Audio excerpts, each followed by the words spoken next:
Запланавана і азеляненне. Высадзяць больш за 2000 хрызантэм і 24 клёны. Усю тэрыторыю абсталююць прыгожым асвятленнем. Концепцией, разработанной Институтом Гомель-Граждан-проект, предусмотрено благоустройство территории, прилегающей к площади Восстания, на которой будет установлен памятник маршала Константина Константиновича Рокоссовского. Знаменательно то, что маршал Рокоссовский был одним из командующих, который освобождал город Гомель. Поэтому символично же этот объект появится в городе Гомеле в день освобождения нашего Гомеля. 2025 год стаў для Гомеля сапраўды годам добраўпарадкавання. Ужо былі адкрыты пешаходны мост, які злучыў вуліцу Кірова і вуліцу Дворнікава. Аднавіліся сквер Арыстарха і сквер Сухога. На карце горада з'явіліся новыя скверы выратавальнікаў і энергетыкаў, а ў кожным раёне сучасныя шматфункцыянальныя дзіцячыя гульнявыя пляцоўкі.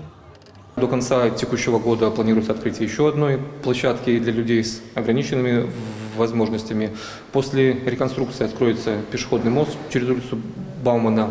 А также в настоящее время проводятся работы по благоустройству территории вблизи площади Восстания. До конца текущего года будет выполнен капитальный ремонт 51 жилого дома. В настоящее время уже выполнены работы по ремонту асфальтобетонного покрытия на 143 дворовых территориях. Запланирована посадка 32 тысяч деревьев и 15 тысяч кустарников. Адкрыццё помніка Константину Рокоссовскому, плошча, каля якога стане новым месцам памяці і адпачынку для гамяльчан, запланавана на 26 лістапада, у дзень вызвалення горада ад нямецка-фашысцкіх захопнікаў.